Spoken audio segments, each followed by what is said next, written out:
400 million miles from Earth exists a mini solar system of over 60 moons rotating around a powerful planet of gas.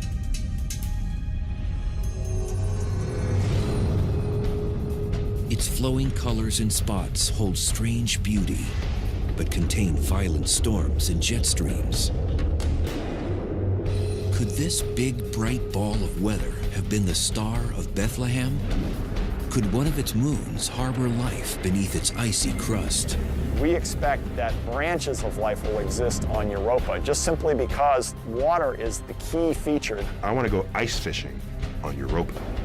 Cut a hole, put a submersible, look around, see if anything swims up to the camera lens and licks the camera.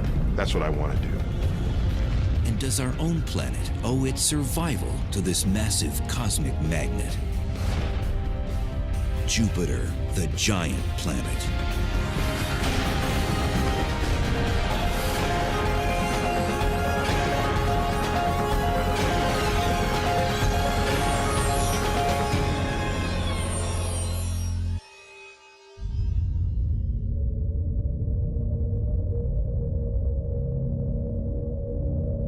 Jupiter is 500 million miles from the Sun, a giant sphere of intrigue.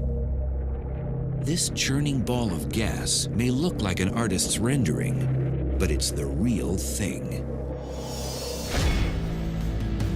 Jupiter has the most exotic weather patterns we've ever seen in the solar system. Jupiter is 84% hydrogen and almost 14% helium, the two lightest and most abundant elements in the universe, rolled into a mammoth mass. This thing is 11 times the diameter of Earth, and you could take 1,000 Earths and stuff them inside Jupiter comfortably. Jupiter really is the lord of the solar system. You know, about 70% of the mass in all the planets is in Jupiter. If you're talking about planets, Jupiter is the big boy in the block, and it really does rule the roost. Jupiter is the largest planet in the solar system, visible to the naked eye. A day is only 9.9 hours long, and it takes 11.86 years to orbit the Sun. A 150-pound person would weigh 350 pounds on Jupiter.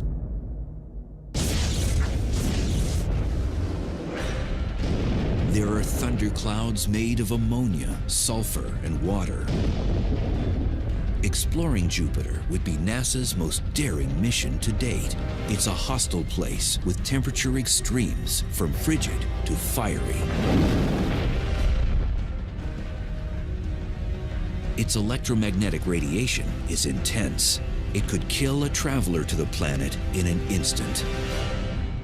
We would need heavy lead protection, and that's very difficult to lift off the ground. So we have some difficult engineering challenges to actually bring human beings to the planet Jupiter. A landing on Jupiter is not going to happen. Jupiter itself is a very gassy planet. It's made of gas, so you would not have a solid surface on which to land and walk around. You would just keep descending through the clouds and then be eventually crushed by the pressure of Jupiter's atmosphere that make a human trip to Jupiter quite a challenge. But what if we could go there?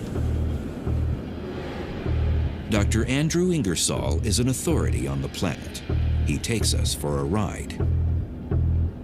You need a special kind of balloon because Jupiter's atmosphere is hydrogen. Hydrogen is the lightest gas. A helium balloon would sink.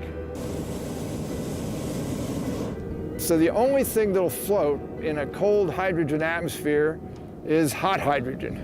And so you need a hot air hydrogen balloon.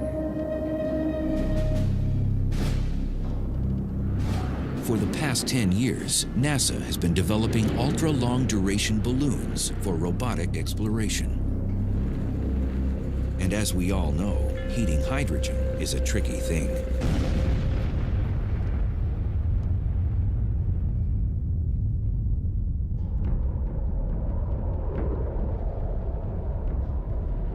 But just how this behemoth was born is a puzzle.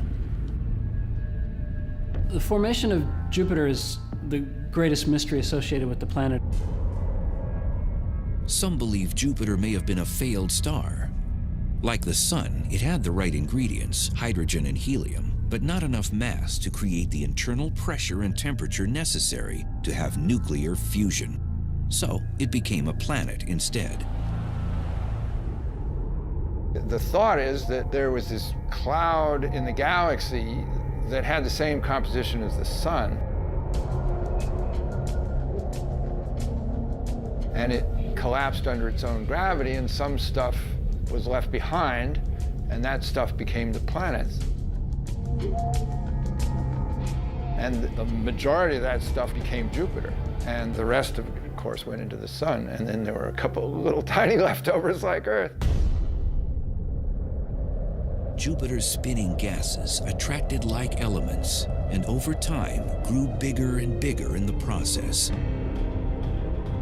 Almost like an oyster creating layers around a grain of sand to make a pearl. What gases and solids Jupiter didn't ingest, it spat out into space. So Jupiter is like your big brother in the schoolyard, protecting you from bullies that might wreak havoc on your existence.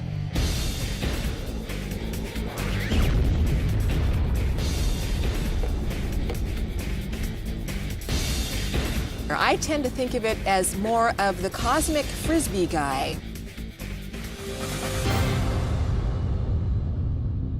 It's grabbing things out of space, and it's also tossing them back out. It ends up keeping those objects from the inner solar system where Earth and Mars and Venus are. By cleaning some of the debris up, kicking some of it out, shooting some of it into the Sun, where it'd be lost forever, Jupiter cleaned out a path that the other planets could exist in some sort of peace. So dominant is this frisbee phenomenon, Earth may owe its very existence to Jupiter. It influences the courses of comets and even some meteors and asteroids, so that over the eons, the fact that Jupiter is there helps dictate what happens in the inner solar system. So really, the presence of Jupiter may be one reason why we have life on Earth and habitability and be able to have the Earth a nice environment instead of getting pummeled by so many comets. There is no greater proof of Jupiter's power play than what happened during a 7-day period in July of 1994. A comet called Shoemaker-Levy 9 barreled toward Jupiter. Once under Jupiter's influence, there was no going back. A missile was on a crash course with a ball of gas. Jupiter's gravitational pull was so great that it broke the comet into small pieces that came in one at a time. These pieces assaulted the planet at a speed of 37 miles per second. When you have a missile going at supersonic speeds, you get a shock. You can see sort of clouds of material being jetted up from beneath where it landed. One of the fireballs generated by the collision with Jupiter's atmosphere flared 1,800 miles into space.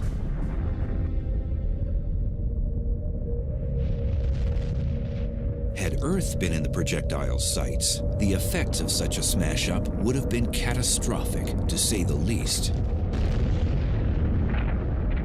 Similar to the event that wiped out the dinosaurs.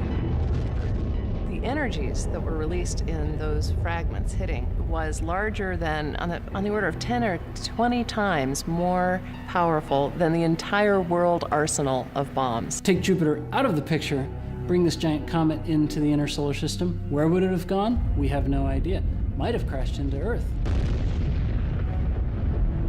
If that comet had crashed into Earth, things would be a lot different around here.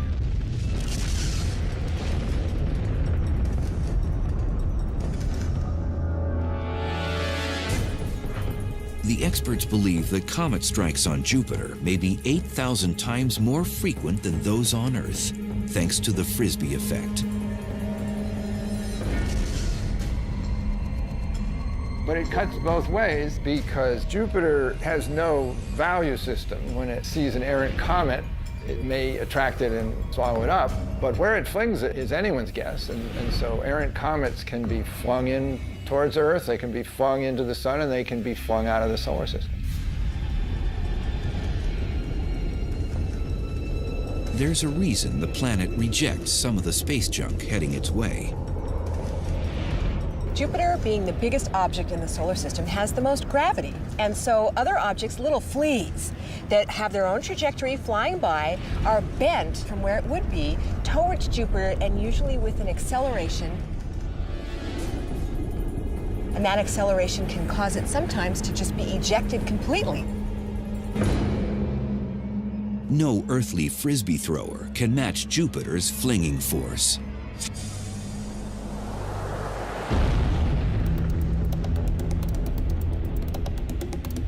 It is much faster than any bullet ever known. It rejects things at a rate of 30 miles per second.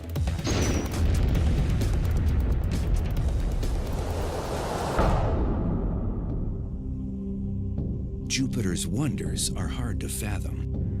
They've captivated man for centuries. Prehistoric humans realized that it was moving among the stars, and it was one of the planets that they appreciated. And Jupiter was the king of the gods, after all, in Roman mythology. And there may be a biblical reference to Jupiter. Ever since I was like 5 years old, I remember people, oh, that was the Star of Bethlehem. And whether or not it really was, obviously, we have no way of knowing. But it's not clear whether the star that was talked about is a single star or whether they meant an astronomical alignment of objects in the sky. We don't really know. It's known as conjunction in scientific terms.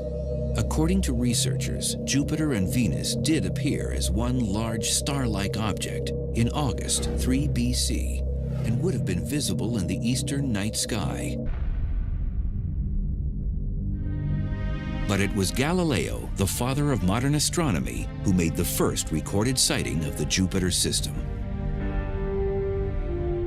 In the early days of 1610, only about 18 months after the telescope was invented, he got his own telescope and he looked at Jupiter.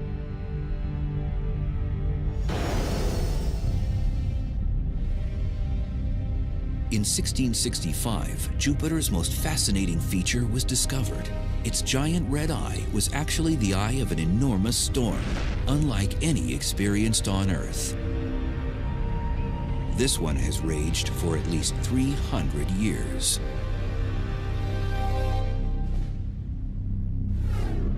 This weather disturbance is a meteorologist's dream. Jupiter's Great Red Spot is truly huge. You could take Earth and fillet it out and it wouldn't even really cover the spot. This storm is the hugest storm in the solar system. Just to give you a feeling about it, it's about 12,000 miles. And the Earth is only 8,000 miles wide. And the winds blow quite fast around the edge, but it's calm in the center. It's not like a hurricane, which has an eye and very fast, turbulent winds in the center. The red spot is rather calm. If you were in a balloon, it might be a pleasant ride, as long as you avoided the small-scale stuff like the thunderstorms and the turbulent places. Even though you'd be going very fast, it might be quite calm. Fast as in 350 miles an hour. The fastest wind ever recorded here on Earth was 231 miles an hour. But is it an Earth-like storm? It's a giant collection of clouds roiling around, lightning going on. So we can only model and imagine what kind of precipitation, but condensation in the form of condensed vapor of various gases. This famous red spot is a high-pressure system that can take 10 days to complete a rotation. It's really a backwards hurricane. It's called an anticyclone. That's the name for it. So it goes backwards from the direction of a typical hurricane.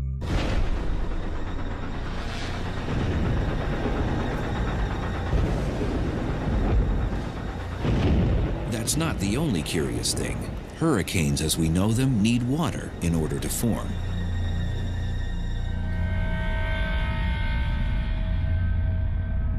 there's no water engine in the red spot. This never-ending weather system is feeding on something else. But what?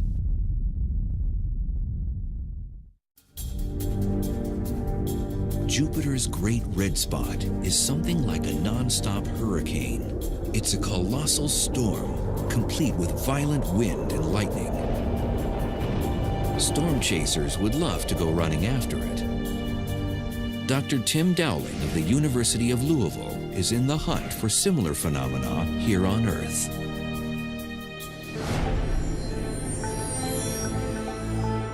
The red spot is, think of it as a huge extra lens or egg shape of mass. It's just an enormous thing. It sort of quiets down the fluid, it presses it down into the hotter interior so you don't get thunderstorms. But if you go on the edge of the red spot, especially northwest, you get some of the most horrific thunderstorms you're going to find on the Jupiter. The spot doesn't have an eye, and it isn't fueled by water. There's no ocean over which it forms. What then keeps it going and going? I've always likened it, in my own view, as like a mini volcano inside of Jupiter. Actually, an atmospheric volcano. Dr. Baines believes that warmer gases rise from heat deep within the planet.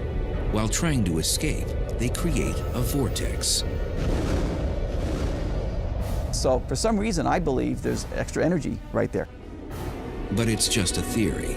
Science is left without answers to that question and others.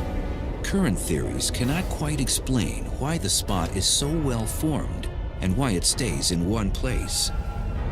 The plot thickened over the years as scientists learned even more. It became a deeper mystery because instead of everything just sort of smoothly going around the red spot, we saw this turbulence, and there were smaller scale structures that would come and go every day, and it was chaotic and turbulent, and yet the red spot just existed and sailed on. Jupiter's storms aren't limited to the Great Red Spot. Cloud decks 3 layers thick hover and cover the planet. If you were inside the atmosphere of Jupiter, you would hear very loud thunder. In fact, the thunder actually travels 4 times faster on Jupiter than it does on Earth. It's about 3,000 miles an hour. So rain falls twice as fast on Jupiter.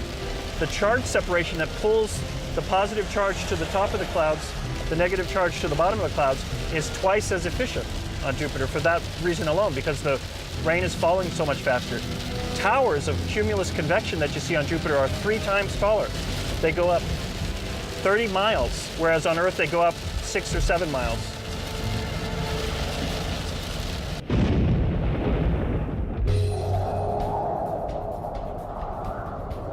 It would be impossible to survive within the Great Red Spot with its 350-mile-an-hour winds. By comparison, Hurricane Wilma, which had the highest recorded winds of any earthly storm, slammed into the Yucatan Peninsula in 2005 with barely a breath. 175-mile-an-hour blasts. Our weather is simple. Jupiter's is complex. Now on Jupiter, you just basically have one storm system sort of stacked on another, with lots and lots of room. Basically, these are the storms in their natural state. These storms move relentlessly within Jupiter's other distinct feature, streams of fierce jets that continually circle the planet. Scientists are only beginning to understand what they are and where they come from. There's a massive eastward flow of material, and that means material's flowing more than 1.5 football fields per second. That's really moving. You don't want to be in that. 29 other belts and zones of varying widths extend outward from there. They are what give Jupiter its characteristic appearance. They move in alternating directions, some eastward, some westward. They're much smaller scale, the high latitude jets, than the equatorial one. As far as in comparison to Earth, these are massive super fast, high-speed winds, and yet they're just going back and forth. The planet's rotation rate has something to do with it.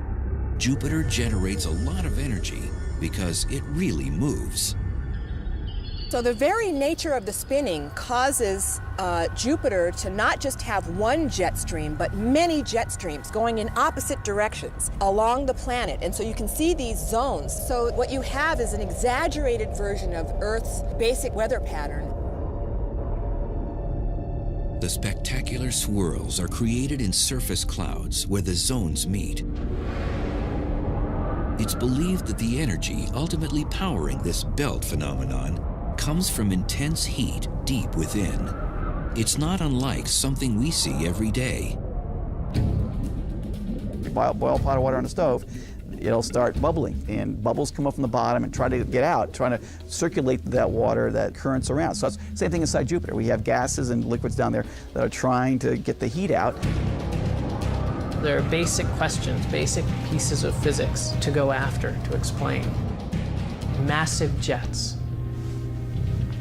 Shouldn't we be able to explain that? Earth has just one primary jet stream. It moves eastward, and another major flow that blows westward, the trade winds. Triple that power, and you've got the jet streams of Jupiter. Totally different from Earth. And yet, I should be careful, not totally different from Earth, just Earth on steroids. And you ask yourself, wow, if I understood what's going on Jupiter, Earth would be just a piece of cake.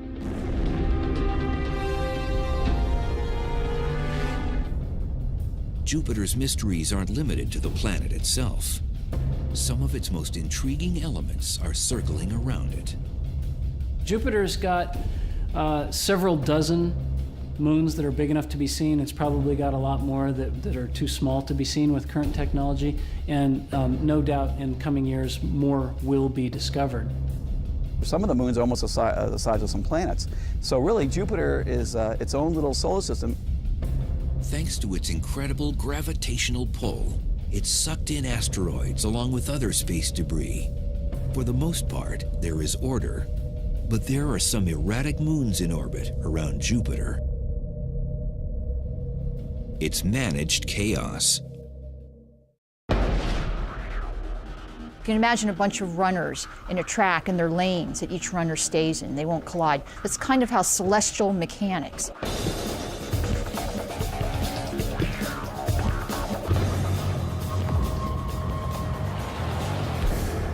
Each moon holds its own fascination.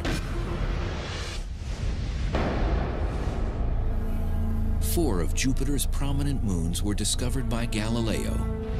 He first observed that they revolved around the planet. They are named for Jupiter, the god's lovers.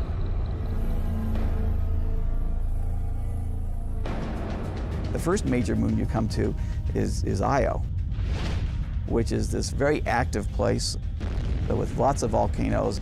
It's almost all the time going off. Shooting out magma 200 miles into space. Io is a wonder, pockmarked with over 100 volcanoes, some the size of California, which seem to turn themselves on and off. Ganymede is the largest moon in our solar system, 5 times the size of Earth's moon. Callisto is the most heavily cratered.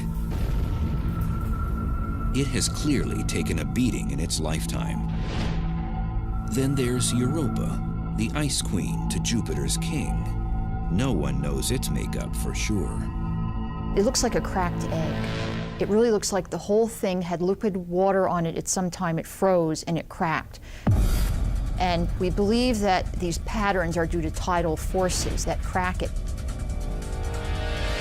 As alien as Europa seems, it is smooth and glassy in some spots, hilly in others.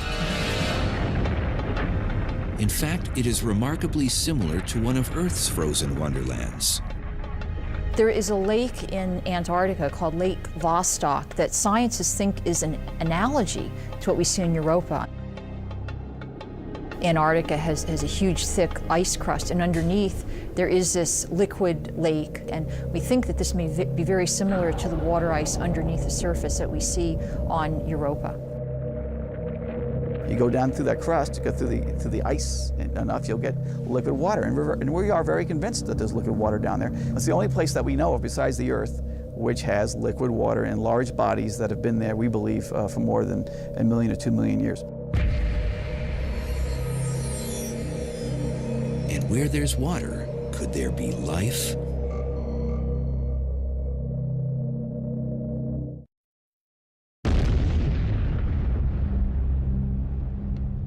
Jupiter's moon Europa is bursting with secrets. It may even have warm thermal vents deep below its frozen crust.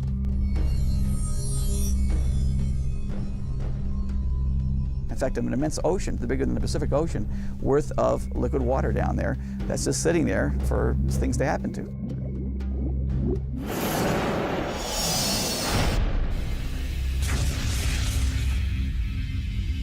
The presence of water means one thing. We may not be alone. I want to go ice fishing on Europa. Cut a hole, put a submersible, look around, see if anything swims up to the camera lens and licks the camera. That's what I want to do.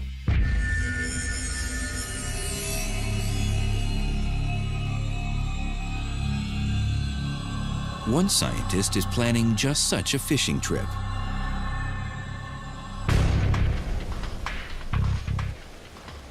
At this outdoor lab near Austin, Texas, hopes are hanging on a little robot. This is designed for exploration in unknown territory, completely unknown territory, and the search for biological life. It's a deep phreatic thermal explorer, or Depth X for short. Its proving ground right now is a local quarry. And there are big plans for its future. If everything went according to plan, you would launch around 2016. It would be at Europa by 2018, and by 2019, for certain, we know whether there's life off Earth. That's the game. Depth X is the brainchild of engineer Bill Stone. He and a team of scientists have staked their reputations on it. They've spent 6 years developing the concept and building the prototype. It's part of an ambitious project that would see it carried into space, sent through 6 miles of ice, and into Europa's ocean.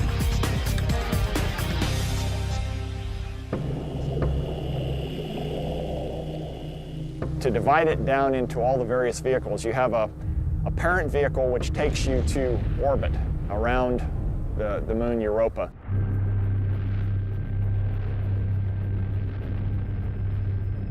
There will be a lander. It'll land on the ice.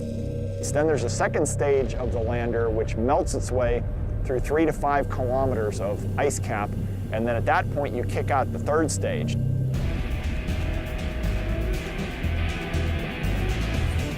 We need a fast-moving device that would be sort of torpedo-shaped, most likely nuclear-propelled, and that would drive for thousands of kilometers around the central ocean of Europa.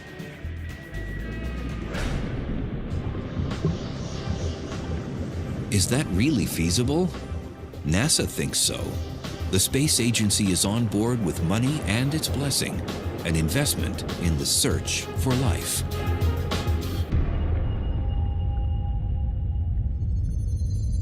If life exists on Jupiter's moon Europa, could it walk, talk, or fly?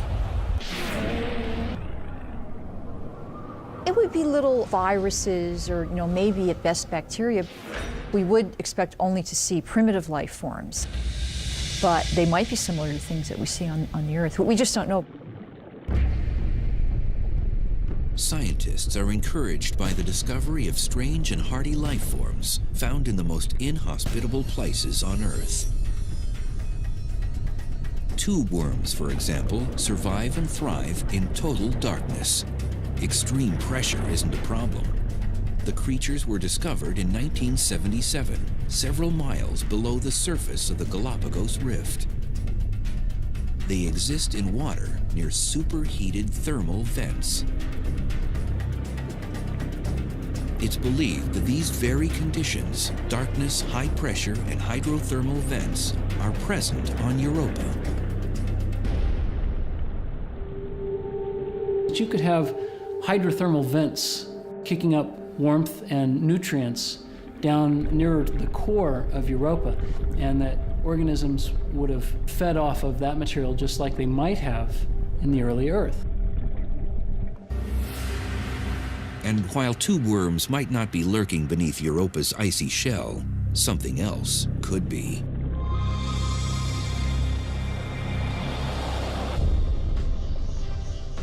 Its microbial life is the bulk of life on Earth. We expect that branches of that type of life will exist on Europa, just simply because water is the key feature. Finding it consumes scientist Bill Stone. His DepthX may answer a question that excites seekers of knowledge. Can we have the robot behavior look for signs of life and then try to collect a sample based on what it's sensing? Stone's baby is in its infancy. At the same time, it is futuristic and advanced. It's a high-tech toy like no other that might show our world what another is all about.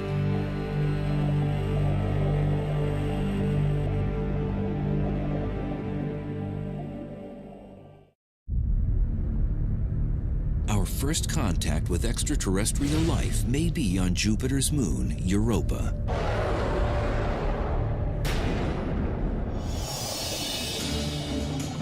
The DepthX robot, or more accurately, Hydrobot, is being designed to ultimately think, move, and explore without help from man.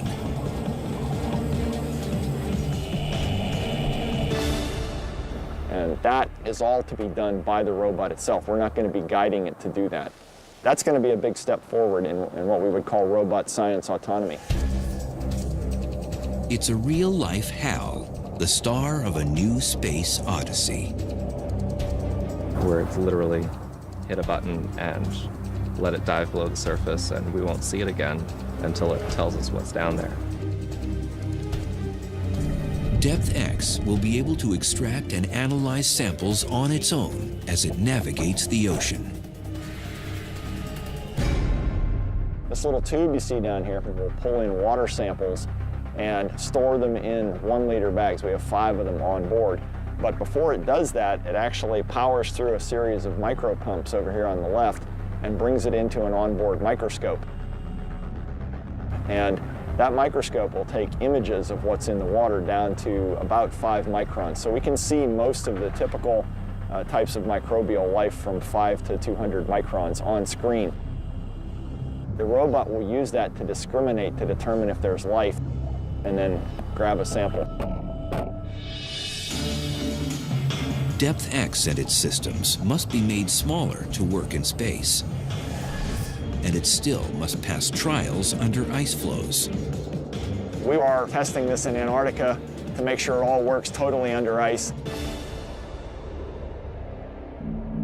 The question of life on Europa is probably the big unknown, because that would change our whole view of the universe, basically.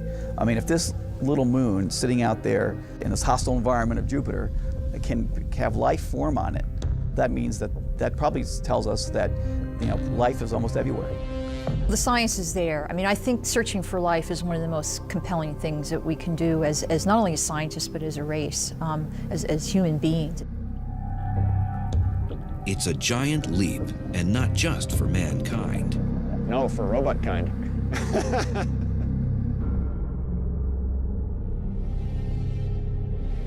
Of all Jupiter's imposing features, none is more impressive than the one you cannot see. It's bigger by far than the Great Red Spot, more dynamic than the bands of jet streams, and as lethal as any killer known to man. You have one of the most powerful radiation environments in the solar system, aside from the sun. The magnetic field of Jupiter is the largest entity, I believe, in the solar system. It is a bubble 450 million miles long, buzzing with electrically charged particles. It's Jupiter's magnetosphere.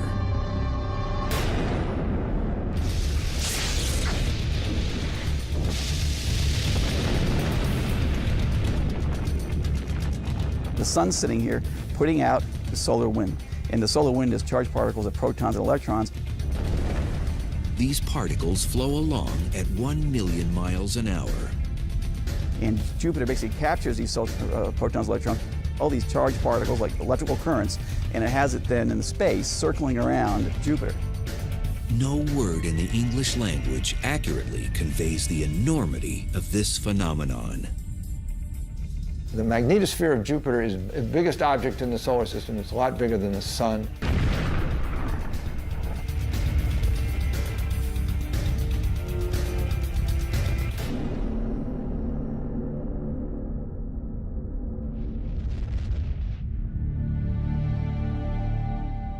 Comparisons are the best measure of this mega mighty wonder. If it were visible in the night sky, it would be many, many times bigger than the moon. It's enormous, even though it's 5 times as far away from Earth as the sun is, it still would look immense in the night sky. If visible, it would take a familiar form, a windsock. There's a rounded section facing away from the planet in one direction, with a tail flowing out the other. This windsock reaches the outer orbit of Saturn. Power plant Jupiter generates up to 10 million amps of electrical current. The biggest planet in the solar system can conduct electricity all the way through it and around it.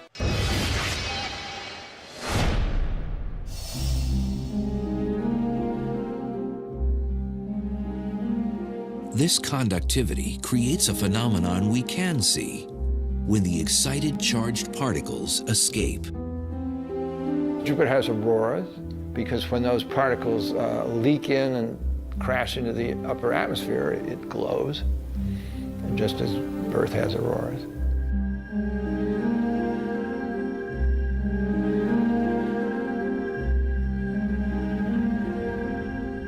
These ghostly auroras are 1,000 times more powerful than Earth's northern and southern lights. They measure up to 1,200 miles across. If you could stand under them, they'd fill the entire sky, moving at lightning speed, 10,000 miles an hour. Jupiter's magnetic field is a monster, and it roars. In fact, it's speaking to us right now.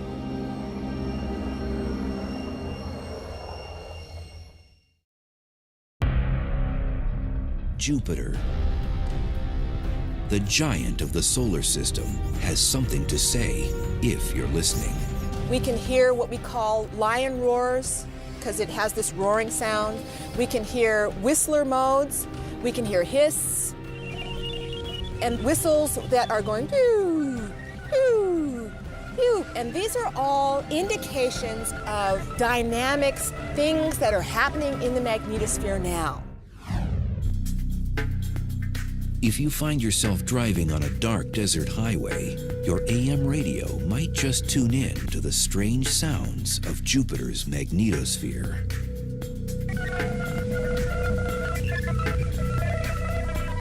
The bursts are as short as a few seconds and as long as a couple of minutes. They come and go every hour or two. Most of it sounds like static, but every once in a while you pick up something that sounds like a rising tone or a falling tone.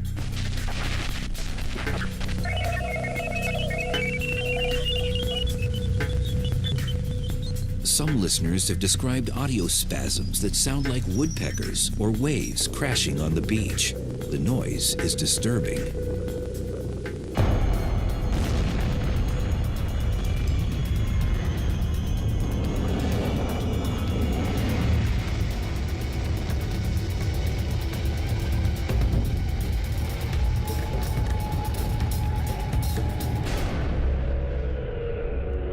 But just why the planet was talking remained a mystery until Voyager 2 passed through the outer magnetosphere in 1979. Nobody really understood for a long time how those signals were generated. So that was one of the things that was on my mind when I got interested in Jupiter. What in the world was going on with these radio emissions?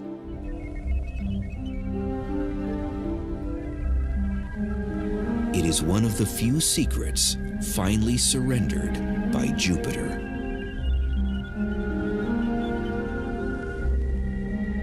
And that answered some questions, but it raised new ones. And I think that's the way it should be.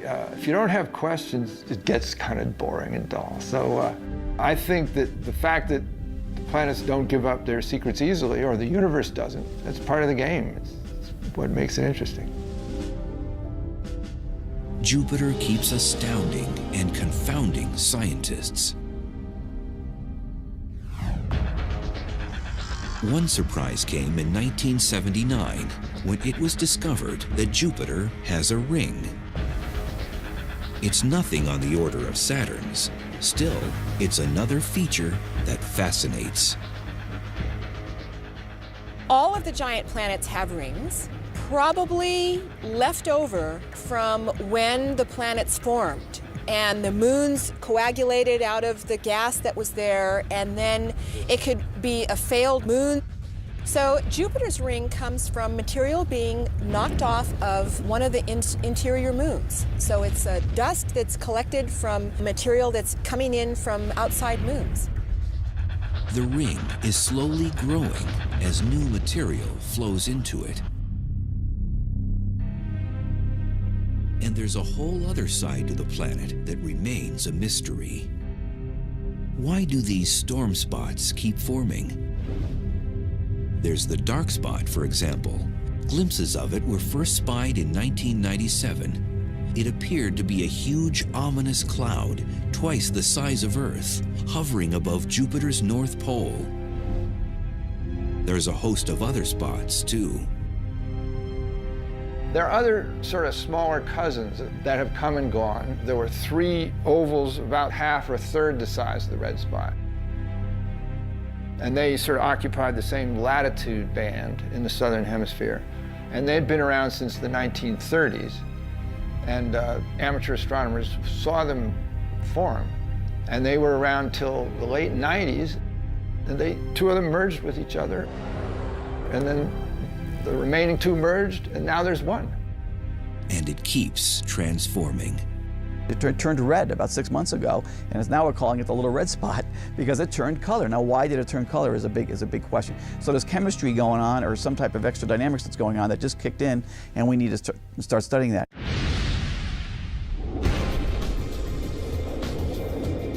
Jupiter is a hostile and restless planet. Its giant gaseous body and violent storms make it one of the most alien environments in the solar system. Even though it is 500 million miles from us, we may have more in common with our cousin planet than we think. I think the lesson to learn from Jupiter here is whatever's going on in our climate and our weather patterns here on Earth, Jupiter has more of it. But Earth is not an island. And there are better examples of what's going on Earth than even Earth itself. For scientists, Jupiter is the king of many questions concerning our solar system and could possibly hold the answers.